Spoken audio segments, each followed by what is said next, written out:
What's up, guys? I'm the Black One here, and here we go with a Minecraft video. Today I'm going to be explaining what this device is. You guys may or may not have seen it in my last episode when I was explaining what I'm going to do for my storage room, but this is a Pez dispenser for minecarts. The idea is for that this up here, this would be the input, right? Input for minecarts, and you know, this could be anywhere. This could be from your mine, from your farm, from wherever. And then these tracks would lead into your storage room. And then you'd come here, you'd open the chest, take all the stuff out, and put it in the correct chest. And then you'd send them back one at a time with this button, just like that.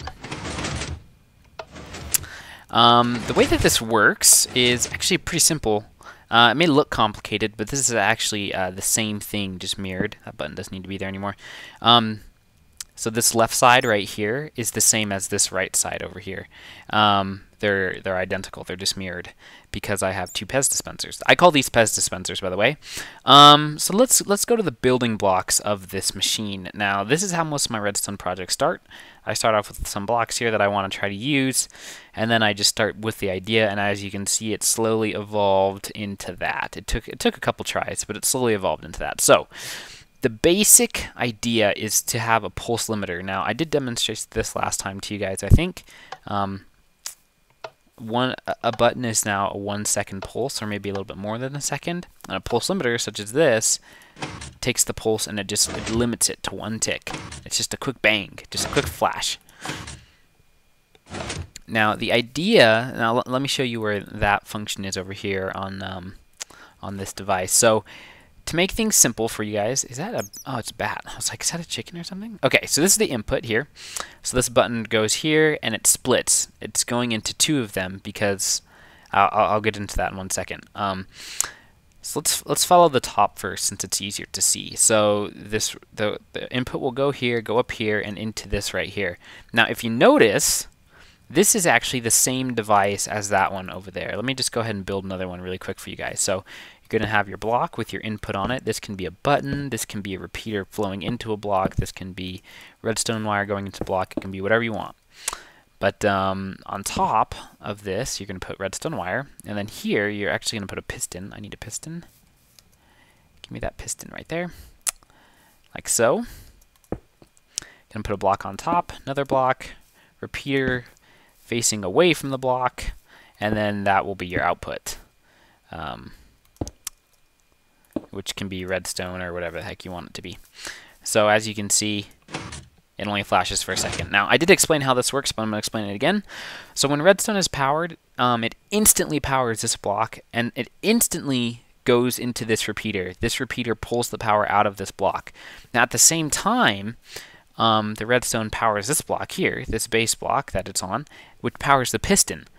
So the piston gets fired as well as this block being powered. Now, pistons, after they're powered, they're calculated a fraction. They're calculated in the game after this block has already received power. So the power goes into this block, pops out into this repeater, and right after that happens, this piston extends and cuts the circuit, so you only get a quick bang, a quick flash of power. So you can kind of see how it works. I'll just go ahead and hit it a couple times so you guys can see how it works. And so that's all this is right here. It's just one of those, and it's just a quick bang. So if the first bang goes into this piston, and it makes it extend really quick. Now this is actually the base of a T flip-flop, because if I put a piston here, let me show you. If I put a piston there as my output and put a block on top of it, it turns a button into a lever. The reason this happens is because the pulse is so short that the piston, it extends and retracts so quick that the block doesn't have time to extend and retract with the piston. So instead, what ends up happening is it'll extend and stay there, and then the piston will retract just like that. And then when you hit the button again, it'll pull the block back down. So this effectively turns a button into a lever. Now, the idea for this is, so what happens is that first pulse comes in really quick, and it pulls the glass block back towards the piston. Now, down below, it's the exact same thing as above. It's just below it. That's all it is. Like, there's a piston right here, as you can see. And then it just, the circuit goes up here and goes back into this block and then hits this piston one more time. Now, the difference between these two circuits is, as you can tell here, there is no delay up until the block. So there's a 1-tick delay here, but on the bottom, there's actually a 2-tick delay, or pardon, a 3-tick delay, because this repeater's at 2 and this repeater's at 1. So the reason why this one is delayed is because we want one bang really quick for this piston to extend and pull this glass block back. Getting tongue-tied here. And then the second circuit, which is the one here on the bottom, will actually make the piston extend one more time and then retract, but it'll leave the glass block there once more.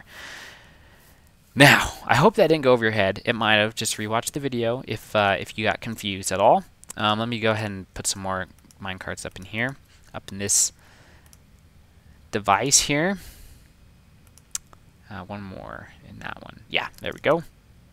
Okay, so now that they're fully loaded, now watch the glass block really carefully, and you'll hear the piston fire twice.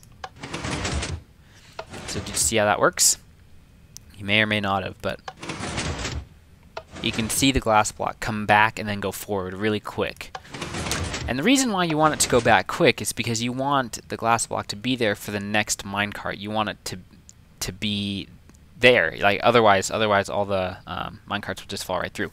So what happens is the glass is a transparent block, and you know, let's do a test. Let's see if this would work with a solid block like this one. I don't think it'll work as well because it's a solid block. Transparent blocks have a unique property where they will not suffocate mobs, and or entities, so I don't know how this will work. Let's see. Oh, it works. Definitely not as cool looking though. I like having the glass personally. So yeah, this is my Pez dispenser. So as you can see if that block is gone for too long, they're all gone so quickly. So yeah, I hope you guys enjoyed this episode. If you want me to do an episode of me building one of these, I'll just show you in my single player LP because I will be building this eventually. But yeah, let me know if you liked it, and with that, I'll see you guys next time. Thanks for watching. Peace.